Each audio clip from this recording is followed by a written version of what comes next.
Today, we speak with Liv about learning to use your intuition as a guide to find your personal truth and dive deeper into discomfort for growth.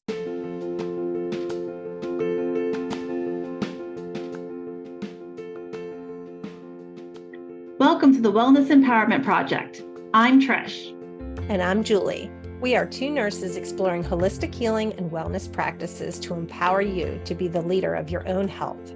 Join us as we try out new things, or as we call it, weird shit, and have some fun along the way.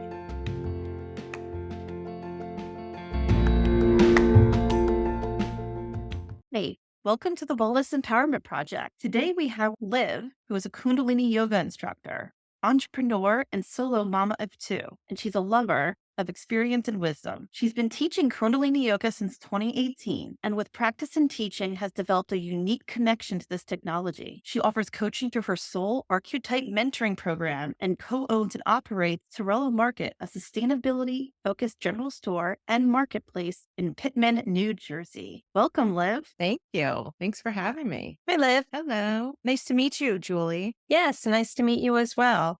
Can you tell us a little bit about how you got into Kundalini yoga? Sure. So I had been a practitioner of vinyasa, hatha, various what would be the quote unquote more normal types of yoga for many years. And then I started going to this yoga and meditation center that wasn't far from my house that had a class called Kundalini yoga. And I'm somebody who likes to try things. I was like, let me try this class and see what it's all about. And I hated it.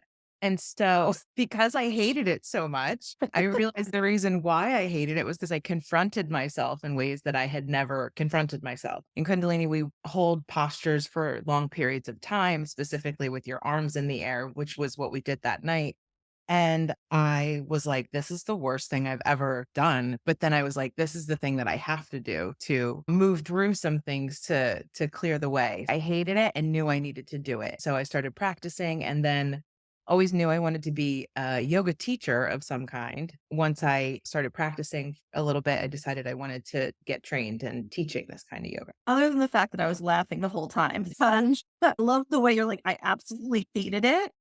And then I knew I had to do it. Right. But most people, when they find something they don't like, they run in the opposite direction. What brought you to the point where you could even be at this place where you recognized it was something that you didn't like? And at the same time, recognized it was something that you had to dive deeper in. Oh, that's such a good question. My first instinct to say is I'm a glutton for punishment. And, you know, I just feel like nothing's going to be effective unless I hate it at first. I was in a very transitional period of my life and I was getting divorced and going through a lot of different things. And I was in this community where we got really honest with each other. And it was like a time of becoming really honest. And for me, I feel like hating it was some part of me that was like getting really honest about facing some things in my life. I don't know if I went too deep too fast, but really that's where it came from is so much of our lives and my life particularly early on was trying to pretend, trying to be something that I wasn't. And so it was these opportunities to get honest and to get clear. That was the phase I was in my life. I continue to know that is part of my mission and my purpose in this life is to follow truth, seek truth. Truth just feels different. It was a way that I was, even though I hated it, like I said, it was like acknowledging this truth that needed to be acknowledged.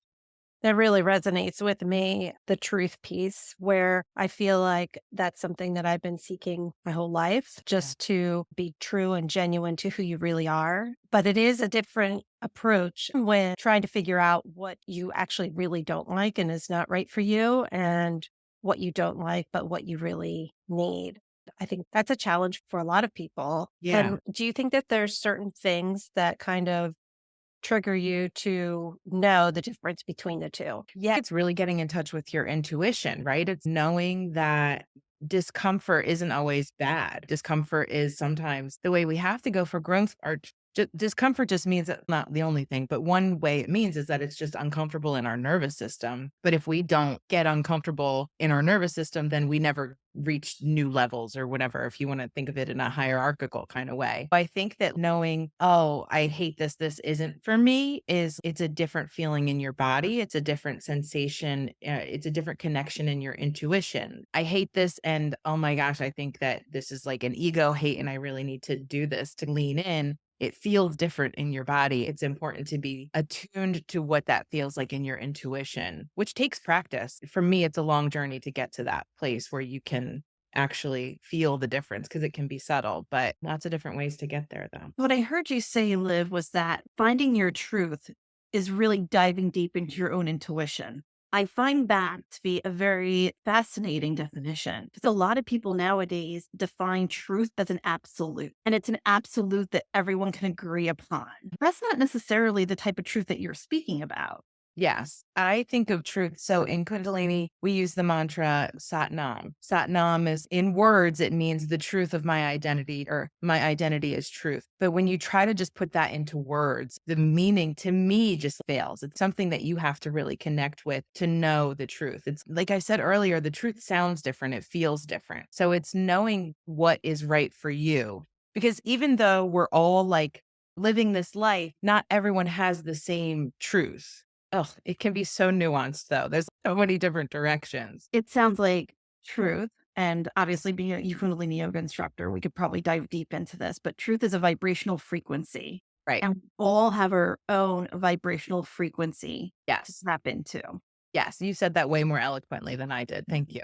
I think we have different missions on this life. I'm also a believer in purpose, and it doesn't have to be, oh, I have this grand purpose to be president and save the world and all these things. It's very subtle and very simple for each individual person. I think connecting to your purpose is connecting to your truth. And again, like you said, Trisha, that's your vibrational frequency. And what's true for someone else might not be true for me.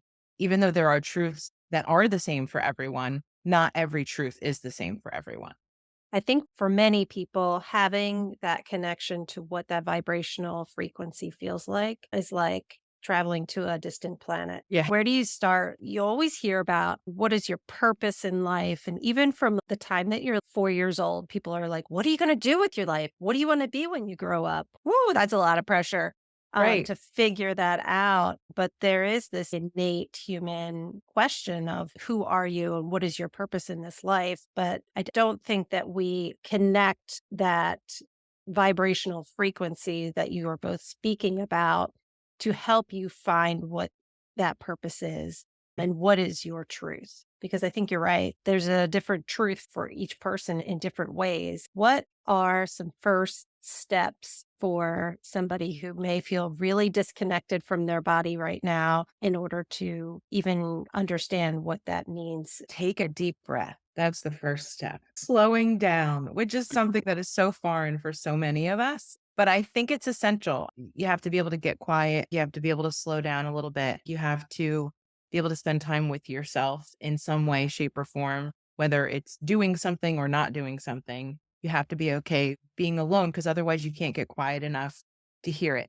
In my experience, again, there might be some other expert out there that has had a different experience and can speak to that, but this is where I'm coming from. I have not been able to connect with myself unless I slow down. And I think slowing down intentionally and reflecting as you're doing it. What does this mean for me? How does this feel in my body? Am I uncomfortable? And being, again, comfortable with the discomfort or just okay that discomfort exists in your body. Because if you're just settling down, it's going to feel weird. It's going to feel uncomfortable. It's going to feel wrong, but it's one of those wrongs that's for the right reasons, if you will. So just stopping and taking a deep breath, looking at your schedule and see where you can carve out 10 minutes to be by yourself.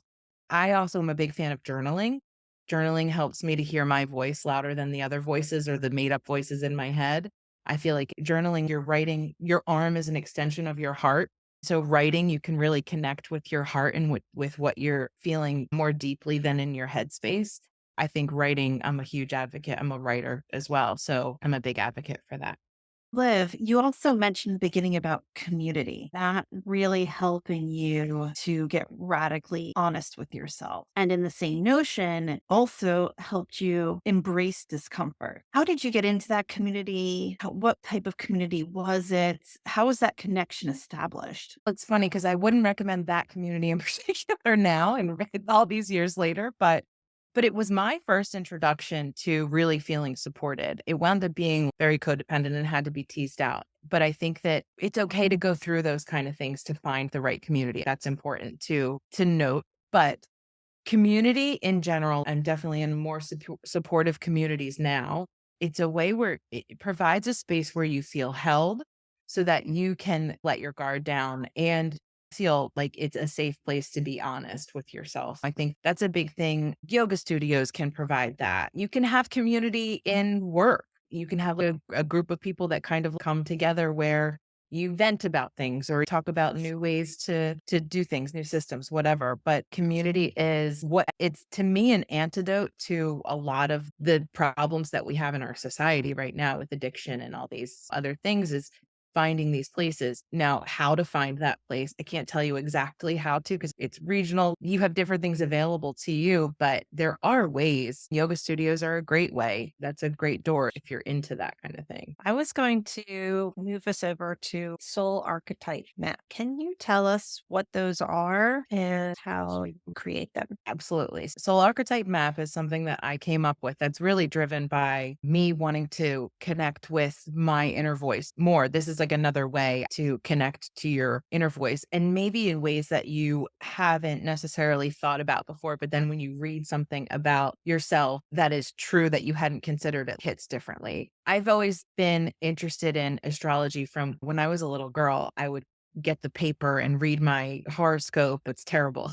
I think about how distorted all of that, how astrology was back then, but I loved it. I loved anything weird. I loved crystals when I was little, all this stuff. It's another modality that uses or I should say technology really, that uses your birth information to give you insight on who you are as a person. Also, numerology, tantric numerology, which is rooted in Kundalini yoga and the 10 bodies system. These are three things that have helped me find some guidance in my life. I thought, this is really cool, but what I really want to know is of these three things that are giving me information, what are the themes throughout all of them? Because I feel like when I'm looking at anything, when I look at different religions or different theories or philosophies or whatever, I'm always looking for the common thread. Because to me, again, I'm a truth seeker. If there's a common thread between things and there's a theme, then to me, that's the truth, or at least it's a starting point to follow the truth. I really wanted to look at these different technologies and insights into who you are as a person, and then weave together what the theme is and what the common thread is. And then with that, I can work with people to rewrite their stories of establishing where you have been and what are things that you want to change in your life. That's where my mentorship comes in. We then take what your soul archetype map is, what the themes are, and then we can start to rewrite what your future may look like and rewrite the story of your life. I called it the soul archetype map because it's like, what archetype am I representing in this lifetime? That can be a guidepost to when we veer off our track or get confused or whatever, we can use this as a tool to bring us back onto track. And these are the core things that I want to remember about myself. This is what gets me to rewriting my story and living out the life that I want to create for myself. It's pretty awesome. Liv, you did our soul archetype map. Yeah. That was really a lot of fun. Get that insight to ourselves. And then we talked a little bit ahead of this conversation about some of our similarities. Yeah. It was so fun to see because I did Trisha's first. And then I went to do Julie's and I was like, oh my gosh, they are so similar in so many ways. I texted Trish. I was like, do you even know that you have these similarities? I got so excited. Yeah, we dive deeper. What I found Good. fascinating about this is that I've done all three separately. And for anyone who's done any of these before, they could be very detailed, very involved, almost a little overwhelming at times, depending on how deep you want to go. What I loved is that you took the highlight of each one, integrate them all together. That's what I truly loved into that. The other piece that I thought was fascinating is that you also put together, obviously, the themes, and then you moved it over into journal prompting as well. Yes. Really help walk people through the whole process. Right. of taking something that is abstract and then moving it through into something that's coming through as maybe random thoughts and then organizing it into something that's a little more clearer and helping people move it through into some, we'll say, actionable steps that would be more aligned for them. Exactly. Yeah, that's another pillar of it. Thank you for guiding me back to this because I'm remembering now. It was another pillar of the design of it. It was, okay, this is great. I love the information, but how do I bring this into me and make it practical and then live it? Because guidance is just guidance without integration. Then it's like, how do we integrate? And like I said, I'm big on journaling. I wanted to include journal prompt as reminders. If you go back and read it another time, say you read it this time next year for a refresher, you may read it and see different themes and see different insights and different things might stick out to you. With that, I think it's important to journal because then maybe something is more relevant for you at a different time of your life because we're energetic beings. We're constantly changing. We're not stagnant. Not everything is permanent in this. So I wanted to do that. I also incorporate a practice for you to do. Sometimes the practice is rooted in Kundalini yoga.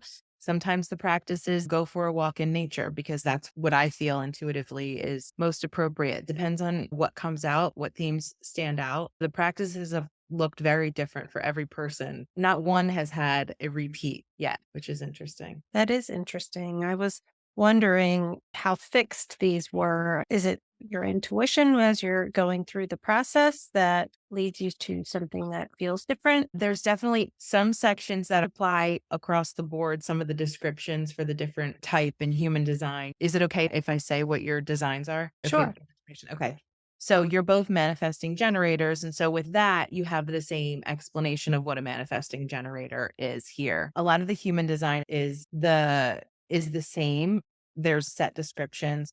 With the astrology, I go through the big three, sun, moon, and rising, and then which house each one is in. Some of the information from the sun, moon, and rising will be the same, but then the house will be different. So far, those have been the most unique sections in following my intuition because there's some things that might stick out, some aspects that might stick out of Virgo for one of you versus the other, and some things might be different in there. Which house that definitely has a play on how your sun, moon, and rising work in your life. And then the explanations for the numerology that again is rooted in the 10 body system in Kundalini yoga, tantric numerology, those are pretty much set sometimes without going to too much. So your soul number it's a challenge in your life, right? And your gift number is a gift. It's just what it sounds like. Sometimes if you have the same soul number and gift number, that may be confusing, but it is a way that you can use your gift to help connect with your inner dimension. I'll add a little note about that in there because I want to make sure people are not like, this is contradictory. I want to explain what might look contradictory in there. Then with the themes, they're obviously definitely unique because everyone has a unique map. And then with the practice, it's different for everyone. I haven't had in Kundalini alone, there's thousands of Kriyas and meditations to choose from. That's very easy. But again, when they're not rooted in Kundalini and it's maybe some other practice, that's very much just led from my intuition. The frequency, the guidance is to do it for 1,000 days in a row. And not everyone will get that kind of guidance too. It depends. That's actually specifically for some things. There's some repeat information that applies if you have a certain thing, but then there's a lot of intuitive guidance in there as well. Live with the human design, that alone is more about how we use our energy. So, for lack of a better word, keep moving in a more positive light. Right. And Like a growth. Mm-hmm. And then the astrology, would you say that's a little more fixed? Because it's based upon when and where you were born. Human design is based on when and where you were born as well. So I think they're both, the guidance for both of them would be pretty fixed. Yeah. Would you say all three, the numerology, the human design, and astrology, are all different ways or symbols to communicate people's personal energy? Yes, I think so. Yeah. I think they're ways to guide you on how you connect with things emotionally, how you need to be cared for, what you're driven by, what you're motivated by, what your purpose is, how to connect with yourself, how to connect with other people, all guidance on it's like a roadmap for life if you take the time to sit down and write it out. What I really would love to know is especially the end piece that you personally, intuitively produce for each person. What's your process in that? What brings you to that point where you're like, you know what, this is the meditation, or this is the practice, or this is the length of time for the specific person? I look at the themes for sure. I look through specifically what challenges might be.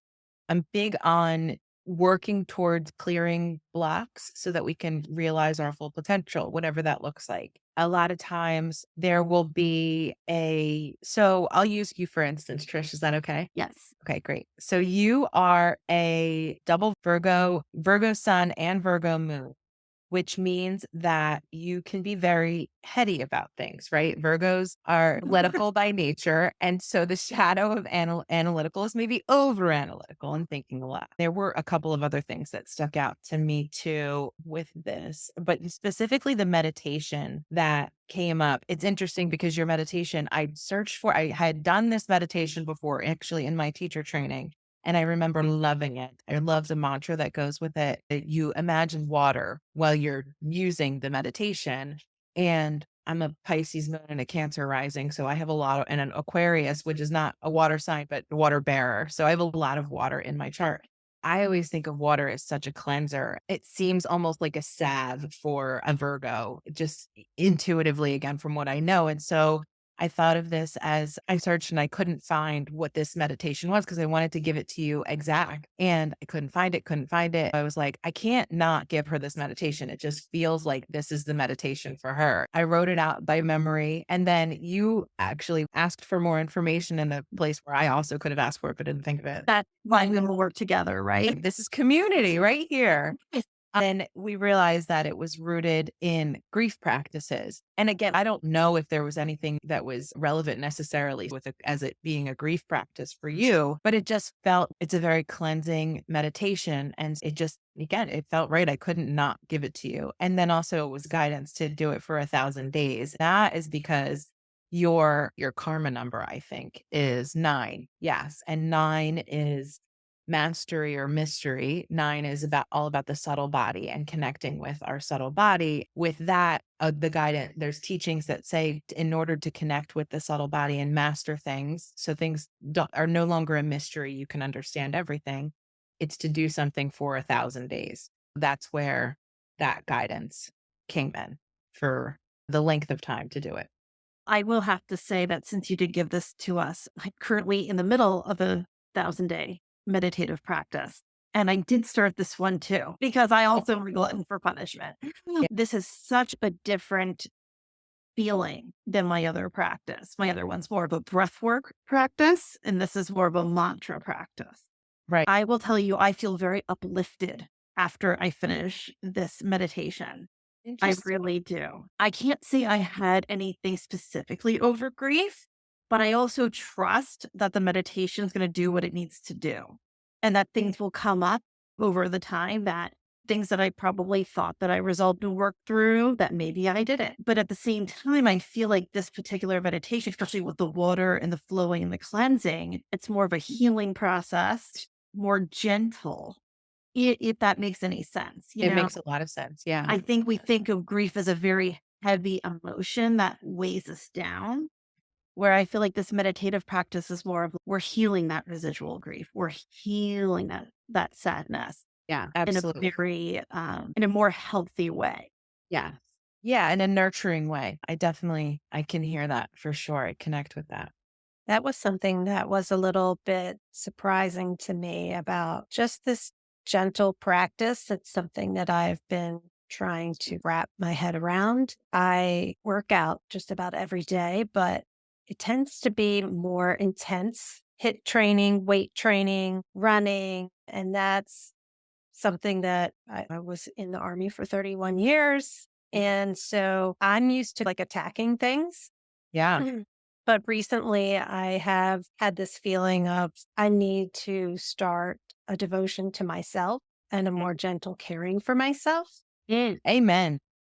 However, I haven't started this 1,000-day mantra because can I do that? Can I get 1,000 days in? That's almost 3 years. That's a really long time. It's so different from how I have moved my body, taken care of my body. That's just where my headspace is of, wow, this sticks out, is reinforcing something that's been in my heart and my brain for a little bit. But also, how do I settle myself into something like this? Just go for it. It's like people in recovery say, take it one day at a time. It's overwhelming to do something forever. I think there are beautiful people that are in recovery and have long-term sobriety. They're a beautiful example of just taking it one step at a time. All you have to do is do it today. And then tomorrow you'll do it that day. And then the next day you'll do it that day. It's when we break things down to what it really is instead of what it appears to be in this exaggerated form that our mind creates, then things can be a lot more accessible. Even think about when you get on your bike every day. If you look back on how many days you've gotten on, I don't even know. Did you say that you ride a bike? I'm a runner, but I also have done some spin classes and things Oh, like that. okay. Gotcha. All right. So if you look back on how many days you've run, could you have predicted when you started that you would have run that many days in the future? Probably not. Brushing your teeth. You brush your teeth for more than 1,000 days in a row. So break it Right. down to these simple things that you do every day that it can make it less overwhelming. All of a sudden you can be like, I'm not a person who does that. And all you have to do is start it and then keep doing it. And then all of a sudden you're a person that does that. Right. Yes. But I think there's also something to be said for I'm not that kind of person, but saying to yourself that you are. That's something that I've done with my diet. I'm not the kind of person who eats McDonald's every day. And so I don't. That's like a mind trick that you can do to get you to where you want to be. Yeah. Yeah. It's using the same thing to feed you in a different way. Yes. Yeah. It's funny while you were saying that you were in the army and you've always like whipped yourself into shape. It sounds like, is that accurate? Yeah. Yes.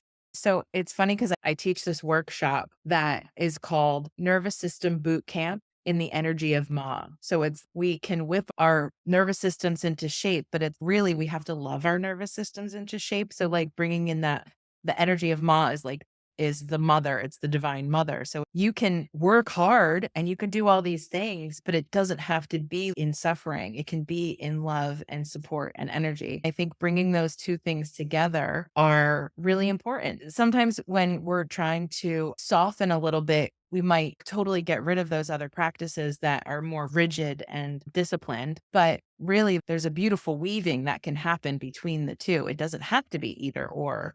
I like to live in the space of nuance. Allowing for both things to exist simultaneously, I think is really beautiful. Yes, it's something that I'm trying to wrap my head around. I've been around the embrace the suck culture for quite some time.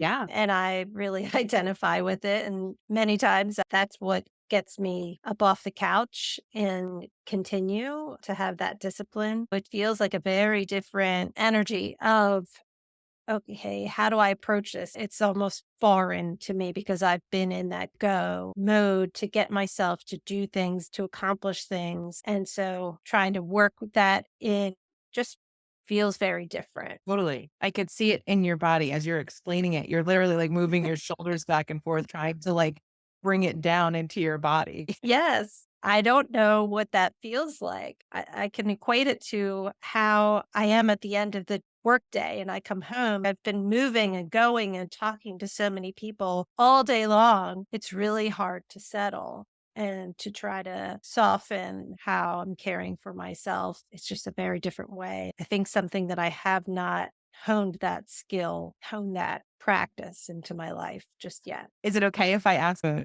probing question? Do you Sure. want to? Do you want to? I do. I feel like that is the next step for me.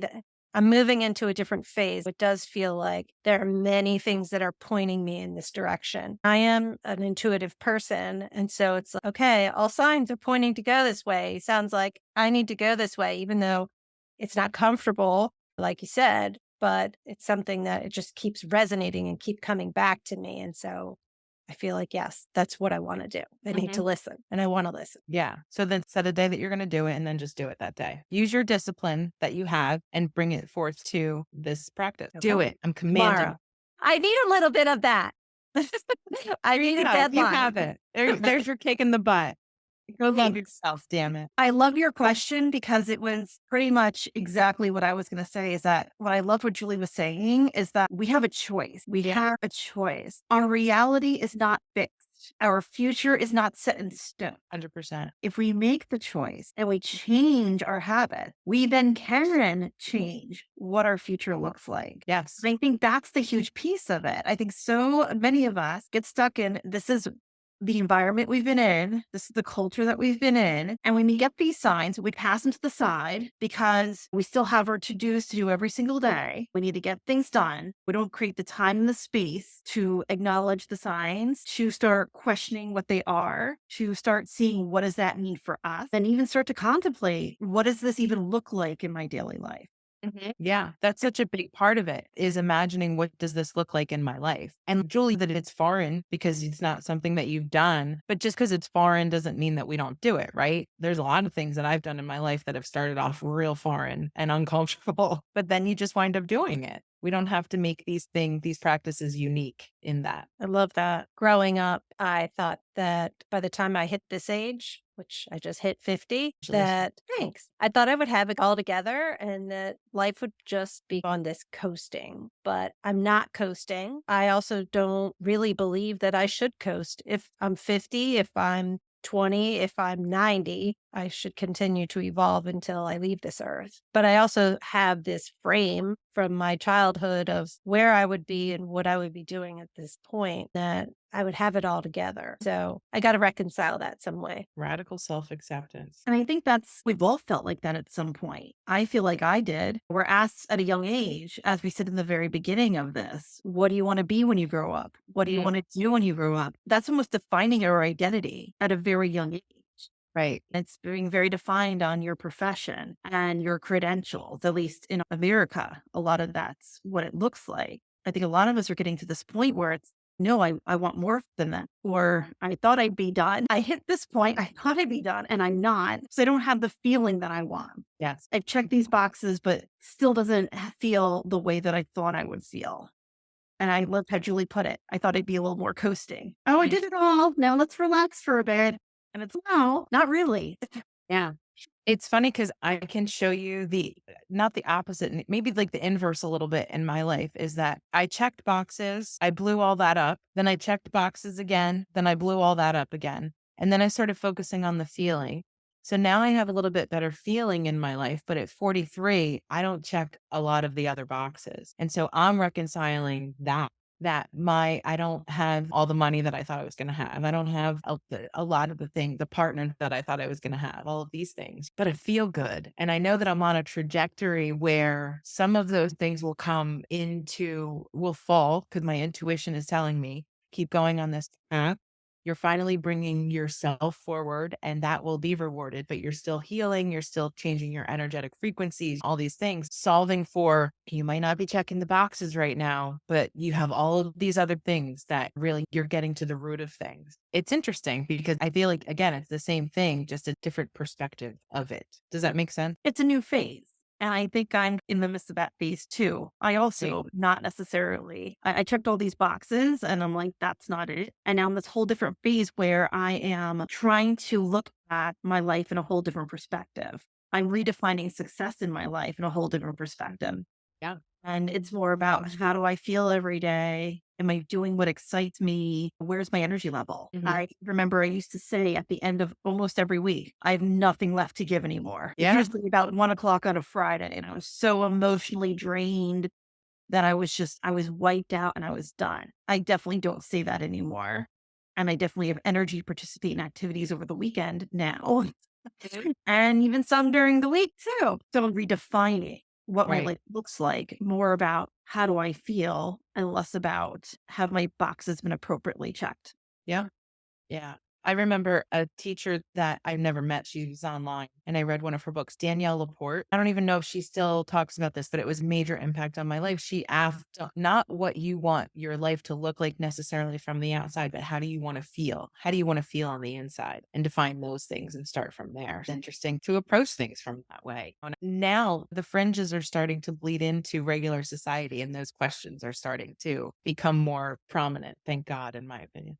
And I think that's one of the big goals of why we're doing this podcast, bring these thoughts and these different perspectives into more of the off the fringes, into the more the mainstream, have people have the conversations. And I think allows people to have their feelings validated. 100%. And through that, you're creating community. Yeah, I see a lot more of this conversation happening around the workplace. People are redefining what the workplace looks like and how you're generating your income.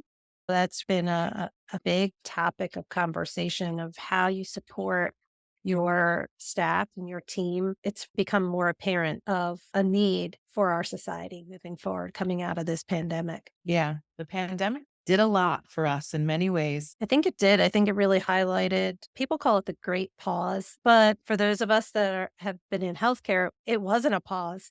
It Right. was like hyper morphed, woof, nonstop. And as a nurse in the midst of it, I was a little jealous of the great pause because I really wanted my own pause. And there was no pause for those of us inside of the pandemic. But I think that it has really highlighted that need for people. I'm excited about where we will go as a community. Yeah. It's cool being alive at this time and seeing all of the changes and watching things happening quickly, really. But in the big scheme of things, we're at the very beginning of serious changes that are going to happen in this world. So grab your popcorn and watch it all happen. It's cool to have a front row seat to everything that's going on.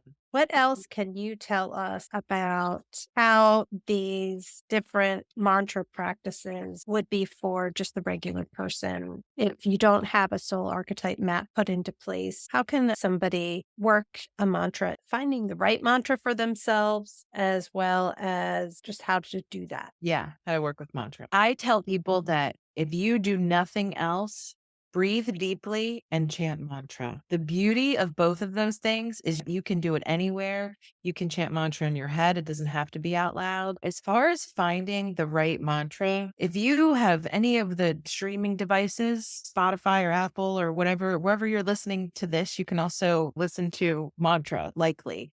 It's on set up a playlist and find what works. And by what works, what feels good in your body. There's different recordings of different mantras. There's thousands out there. There's people that bring beautiful energy to them so that you can really resonate and see what feels good in your body. If you're interested in specifically Kundalini yoga mantras are in Gurmukhi, most of them. Gurmukhi is a vibrational language, just like Sanskrit. If you've heard of those terms, ancient languages that are rooted in East Asia, in India, you can search Kundalini mantras and you'll find all kinds. Or you can just search mantras and see what comes up. Listen to them and see what feels good. Don't be afraid to turn it off. I would just say turn it off with honored, not for me, and then go to the next one, not for me, and go to the next one. Not like, what the hell is this? And disregard it. It's sacred. Again, it's vibrational. And so the frequency is working for you in some way, shape, or form, whether you recognize it consciously or not. See which one resonates in your body. And then you can study it. In my classes, we do a mantra of the month. Everybody always wants a printout so they can read it and understand it. And they want to know the meaning and the definition. I drive everyone crazy because I'm like, I'm not printing anything out. You're going to learn it by ear, by hearing it repetition. You're going to feel it in your body. You're going to learn about what it means for you. You're going to connect with it. You're going to create your own definition. And they're like, I write down the mantra and then I go study it on the internet on my own. Go for it. If that's what you need to do it. But the way I like to teach mantra is just to listen to it and listen to it repeatedly, learn what they're saying, and then see how it feels in your body, see what it means for you. Maybe look it up later and be like, oh my gosh, I was working on that thing. And this is the thing that this mantra was. Have your little moment and realize that way. But just mainly listen to it, see what feels good in your body, and then sit with it. You can do it for 40 days. You can do it for a day. I have a mantra playlist on Spotify that I listen to, and I just play it anytime I'm in my car and I'm either by myself or with my kids or whatever, not with their friends because I try not to freak out their friends too much. Yeah, breathe deep and listen to mantra. It's out there. And just find what works for you. Thank you, Liv, for joining us today and all of the information that you shared with us and our audience. Where can our listeners find you? And if they would like to have their own soul archetype map, how can they get in contact with you and get that done? First, thank you for having me. And thank you for creating this beautiful community and following your dreams and doing something so beautiful. You can find me at Instagram is where I'm most prominent. at Liva, LIVA_B_life, LIFE. Right now, my website is under construction. So the best way to get in touch with me is just to send me a DM on Instagram and we can go from there on ordering your soul archetype map. Fantastic. We will put your name and your Instagram handle in our show notes so that our listeners can find you. Highly recommend getting your own soul archetype map completed. Thank you. This has been a blast, ladies. Thank you so much.